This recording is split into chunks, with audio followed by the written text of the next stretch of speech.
Well, I think you need to be a bit more flexible. Oh my. Well, you certainly don't seem to be lacking in that department.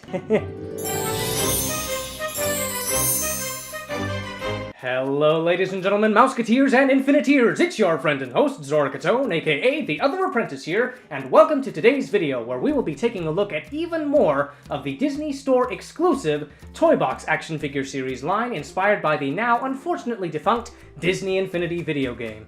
Whew, that is still a mouthful right there. As you can probably tell, I've been collecting these at a much slower rate than I would have liked to, but let me tell you, I am just so happy to finally have Boba Fett, Star-Lord, Mr. Incredible, and Elastigirl finally in my possession. And I gotta say, it's really nice to be able to have someone from Star Wars, Marvel, and Pixar all coming home with me from the store.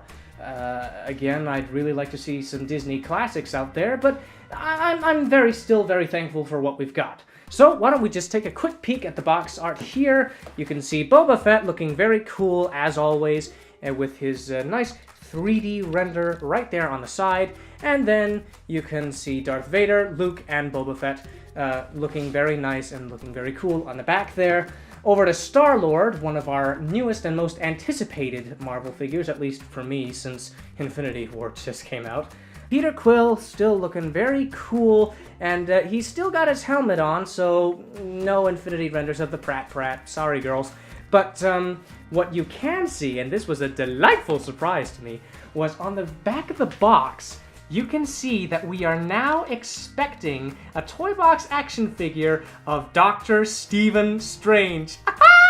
Oh man, I tell you, I was jumping for joy when I found out, because when I saw this, let me tell you folks, of all the Marvel figures that I wanted them to make with this line, Doctor Strange was at the very top of the list. I mean, so long as we get to see more scrapped content in this form, I'm happy. So I cannot tell you how excited I am for that. Sorry, I feel like I just kind of upstaged Star-Lord a bit, but you'll get to see more of him later. But now over onto the Pixar side of things, we can see Mr. Incredible, one of the very first Disney Infinity figures that we actually got. This is a rather big package, although if you ask me, oh my god, he's gotten fat. But his render is still the same from the game, and on the back we've got several variants of Jack. We've got the flaming version with Mr. Incredible, the normal variation with Elastigirl, we can see his little hulked out variation with Violet, and then, interestingly enough, we see a steel version coming with Dash and Edna Mode. Surprise, I was not expecting that. Darling, I am not some kind of overglorified accessory. And Elastigirl, I know it says Mrs. Incredible, but copyright, bogus. Anyway, regular looking Jack there, and he looks so cute. We'll get to see more of him later when he's actually out of the box, but I am glad that we're finally getting to see him. And, oh, look at that, they've even got a 3D render of Jack in the Infinity style here, too. That is really nice. Wow, I gotta say, I am looking forward to getting Dash and Violet even more now. But I'm a little sad that once again we don't have a Frozone figure in the works. Or maybe they do and they just haven't shown it to us yet. But anyway, we've been staring at these lovely boxes for far too long, so I think it's high time we got them out of their prisons and took a closer look to see just how cool they really are.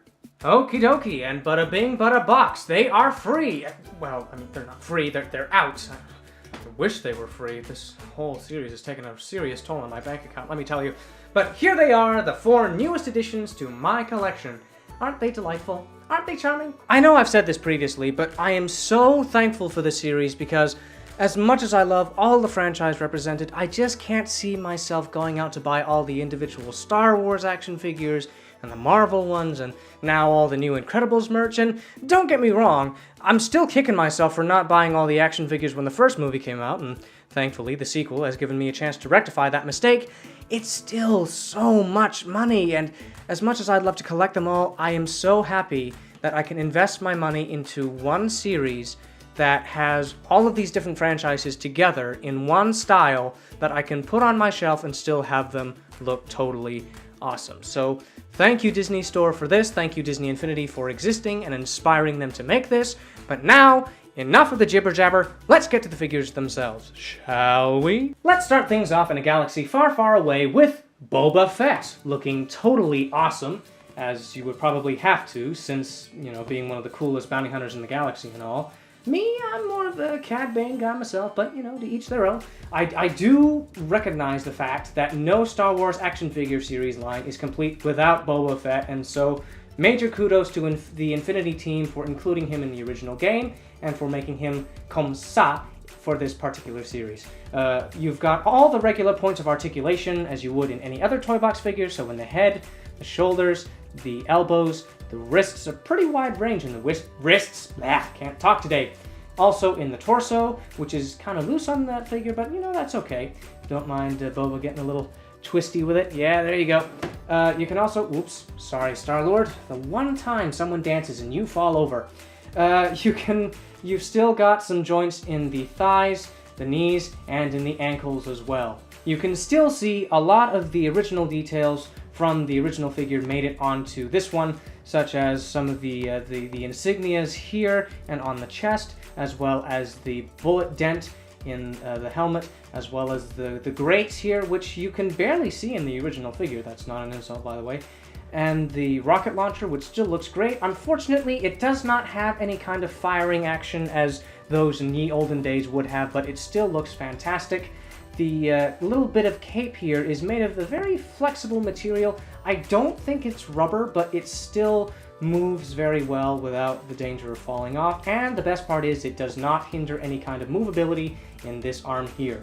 As for the blaster, it's still the same kind of design and sculpt, pardon me, that you would see on the original Infinity figure, along with all the little details in the shin guards and the visor up here. And speaking of the original Infinity figure, when you compare the two side by side, they look pretty darn similar. Aside from the visibility in his helmet up top there, it's still pretty darn close.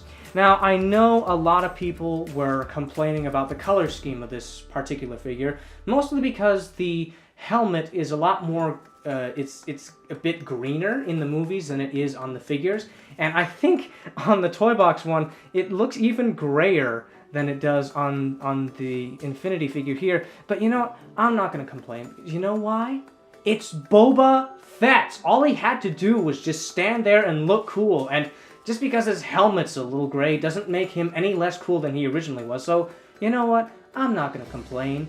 So, take that, you whiny fanboys polluting all the Disney Infinity message boards. This figure is cool. Just as cool as this one. And yeah, some of the details in his gauntlets may have gone down a little bit, but you know what? It's still Boba Fett, and he still looks awesome. So take that. Other than that, I'm very happy to add him to my collection because I've been anticipating him for ages, and I really have to say, despite the simplicity of this figure, it still looks very cool, and I personally think that they did justice to this character, so bravo to them on this one.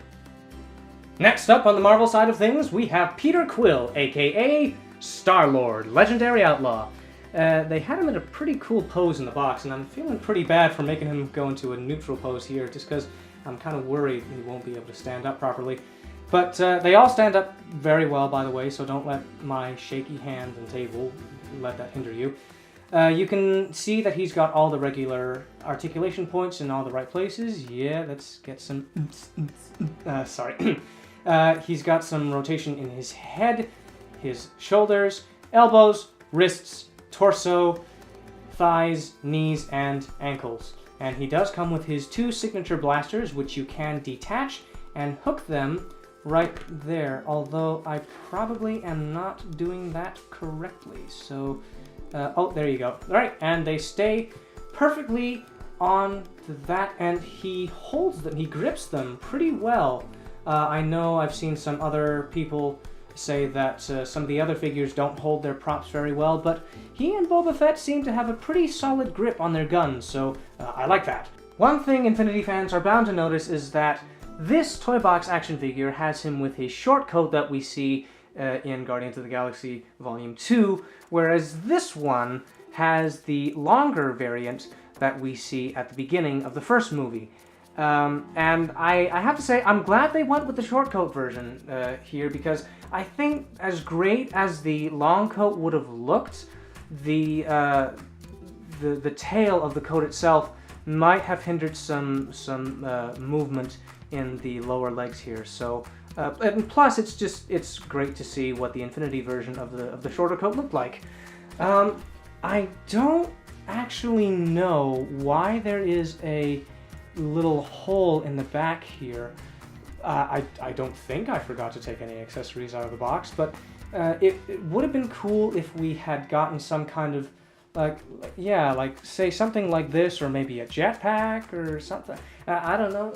Did I forget anything? No, that seems to be the whole thing. So that's kind of weird. But otherwise, the paint job is pretty much the same. The color scheme is pretty on point. The helmet still looks great. I am actually kind of disappointed that we didn't get to see what Chris Pratt would have looked like in an Infinity style. But hey, you know, it's still Star-Lord. He's still awesome, and you know the mystique that we get here is still enough to get us Guardians of the Galaxy fans good and happy. Although, one thing I do have to say now, though, they've got Peter Quill. Now we need the rest of the Guardians. Disney Store, I'm just saying. To get some real quick closer looks, there's some nice details on the coat, paint job wise, as well as some ruffles here, and some... I am just making everyone fall over today. I apologize. Some details on his pants, on his boots. I especially love the jetpacks, or the little rocket boots that he's got going on here. Overall, it looks really great, and I am very, very happy to finally add what I thought was going to be the last Marvel character to the collection, but no, we still have Doctor Strange, and I am still very happy about that. That's pretty much it for Star-Lord. Still very basic, but still looking very awesome, and I am very happy to have him. Finally, over to Pixar, let us talk about The Incredibles, most notably Mr. Incredible himself, along with his flaming baby Jack. Now, I gotta say, of all the original Disney Infinity figures that we had, especially the first three, I'm really glad that we got to see an actual action figure version of Mr. Incredible, because, well, when you think superheroes, you think action figures, and Mr. Incredible certainly fits the bill. Before I get into the articulation and some of the paint jobs, I'll just put him right next to his original counterpart for reference sake, and they look pretty much the same. One thing that's always gone through my mind with this series is that I appreciate that they have, more range of movement in their features, as opposed to the original Infinity figures, which looked like if they could move, they would probably only move up and down, or whatever. So I'm happy that we have that range of motion. The paint job isn't too different. He looks a little more peachy here, and his hair is definitely a lot more yellow on this figure, but you know what? It's still Mr. Incredible, and he looks incredible.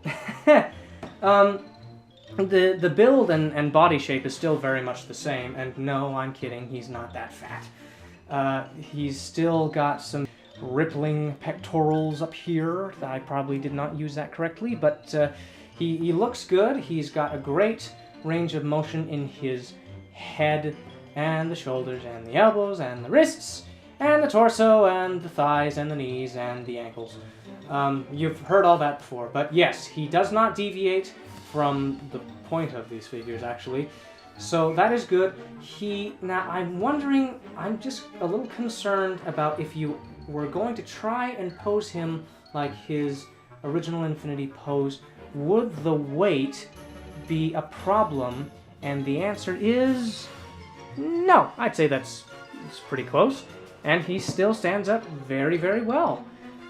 Very basic figure, solid paint job, no scuffs or anything like that, and the insignia still looks really good. And I like that you can see more detail in his eyes in this one. I really like that. I look at this face and all I can hear is showtime. So I really like that. He's got one fist that's open, one hand that's open, and one hand into a fist. I'm sorry it's late, and I think that will allow for a great amount of poses. So yeah, that looks really great. Jack Jack is I don't know what material they used for this, but it looks really great, especially some of the translucent pieces here. He's got a sort of heroic pose going on here, so I like that. He's a mischievous little bugger, but he's still ready to save the day as a ball of fire. So that is very neat. Like I said, I'm very happy that we have different versions of Jack Jack with each and every family member. And speaking of family members, let us conclude today's video with the final figure in our collection, Elastigirl, aka Mrs. Incredible, aka Helen Parr. And, you know, I was a little worried that given the shape of the figure that she may not have the easiest time standing up, but boy was I wrong, especially with these heels. I mean, you still have all the regular points of articulation, you know, head, shoulders, elbows, wrists, torso, thighs, knees, and ankles. And they're all very loose except for this leg, which seems to need to sort of snap back into place there. But I don't mind. If anything, so long as nothing is loose, then I'm still very happy about it. Now, I don't know what it is, but there's something about this particular figure that, while it still captures the essence of her original figure, there's something missing. I think it might be the blush or the intensity, because don't get me wrong, she still looks very heroic with that expression, but I can't help but feel that there's something that they missed. I don't know. What do you think, putting these two side by side? I think the smirk is definitely, it's there, and the lipstick, or maybe it's the lipstick and the makeup. It's the makeup, maybe. I don't know, but her head is obviously a little bit more red. Her hair is a little bit more redder here than it is on this one. But, I don't know. I mean, I don't mind the subtle color changes, but I think they could have put just a little bit more detail onto her face, but she still looks great nonetheless. The same with Mr. Incredible. I love that we get more detail in her eyes. It's just, I don't know. Tell me in the comments below what you think the most notable difference is between the Toybox action figure and the Infinity figure that really stick out to you. Because me, I can't put my finger on it, but I'm not going to complain because she still looks amazing. Very briefly, commenting on Jack Jack, who looks so cute. I'm just glad that Infinity has decided to acknowledge his existence, because obviously he probably wouldn't do very well as a figure on his own in the original game, but here he is the perfect accessory, especially what with all the different versions of him going around. And I can't get over it. He's so stinking cute.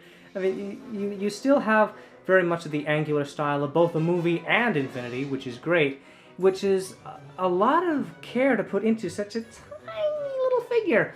But I don't know. I think I would have liked it if this Jack Jack and the flaming one were the same size, because there's not much of a difference there, but it is noticeable, and I'm not just talking about the fact that his hair is on fire.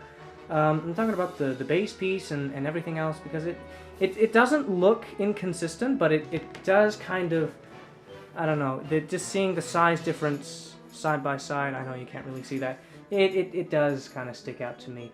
But other than that, I'd say that the Incredibles line is off to a perfect start. I really cannot wait to see Violet and Dash and Edna included in this. I do wish that we could have gotten a Frozone figure like we didn't in the game, or a Syndrome action figure, because that'd be awesome. Or hey, maybe even one of the new villain, the Screen Slaver. That'd be pretty cool. I mean, well, Star-Lord, no, Star-Lord's too much of a hero to even pretend to be a villain for a little bit. But yeah, I really hope this isn't the end of the Pixar line, because they've been knocking it out of the park so far, and I'm really eager to see what the upcoming figures might look like. Speaking of upcoming figures, why don't we just take a look at the little checklist that Star-Lord came with and see if we're in for any more. Oh, look at that. Oh, hey, look at that. We are getting a Frozone. Well, hey, I mean, I'm glad I saved looking at this for a surprise. So, let's just go from left to right here, shall we? So, we are expecting Princess Leia to be released on May the 4th. Clever. And then, oh no, that's Han Solo. Oh, doy, who else would that be? Oh, to coincide with the release of Solo. Good idea. And then we're also getting Chewbacca. I wouldn't mind seeing a Lando in there. I know it won't be Donald Glover's, but it's still going to be, you know, it's Lando. You can't go wrong with Lando. Over on the Pixar side of things, we are going to be getting a Frozone, so I'm very happy about that. Cannot wait to see him.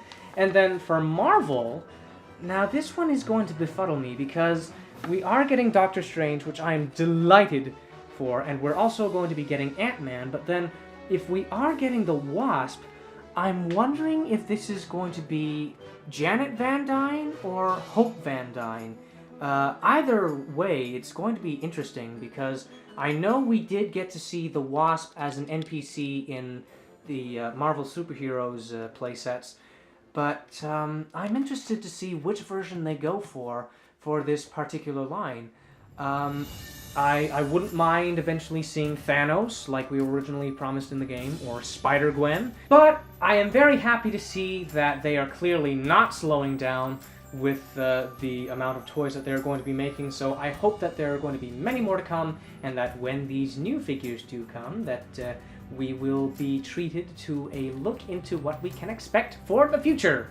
But there you have it, ladies and gentlemen. That is my review of these 4 figures. And I cannot stress this enough. If you love Disney Infinity, or if you weren't really a fan of the game, but you love the art style anyway, I cannot recommend these guys enough, because not only do they capture the essence of the original figurines and the characters, but they're just so darn fun to look at. The posability is really incredible, and they just look really, really terrific when they stand on your shelf. So, 5 out of 5 all the way. They're getting steadily better and better, and they were already pretty darn good to start out with. So I'm really looking forward to see what the future figures will look like. As always, when new figures come out, I will unbox them and review them for your viewing pleasure. But for now, I will be very, very happy to add these to the rest of my ever-growing collection. Thank you so much for watching this video, ladies and gentlemen. I do hope that you enjoyed it. If you did, then please be sure to give it a like, comment, and subscribe to my channel if you haven't already. And be sure to hit that notification bell so that you don't miss the next video when it goes live. Now, I know I've been doing a lot of toy reviews lately, and I am sorry if that's getting to some people, but rest assured, I will have a greater variety of content the further we get into spring. But until then, I must see if I can get another ticket to Infinity War, so until I see you next, I am Zora Catone, the Other Apprentice, and I'll be seeing you real soon. Bye!